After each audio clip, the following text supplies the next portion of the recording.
হাতে সময় না থাকলে কম সময়ের মধ্যে এভাবে চিকেন বানালে খেতেও ভালো লাগে এবং সময়টাও খুব কম লাগে। তার জন্য আমি দেবো দু আমি সরিষার তেল আর ঘি দিয়েছি। তেলের মধ্যে দেবো ২ টো শুকনো লঙ্কা, একটু গোটা ৫ ফোড়ন। এবার দেবো চিকেন। আমি ৫ ফোড়ন বলেছি, ভুল হয়ে গেছে। গোটা গরম মসলা, শুকনো লঙ্কা, তেল আর ঘিয়ের মধ্যে আমি দিয়ে দিয়েছি।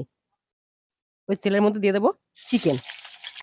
এবার দেবো কোচানো পেঁয়াজ, টুকরো করা আলু, গ্রেট করা রসুন, গ্রেট করা আদা, টমেটো সবকিছু আমি একসাথে দিয়ে দেবো। এবার দেবো ধনে জিরের গুঁড়ো, হলুদ গুঁড়ো পরিমাণ মতো, ঝালের জন্য লঙ্কার গুঁড়ো, ঝালটা যে যেমন খাবেন বুঝে দেবেন।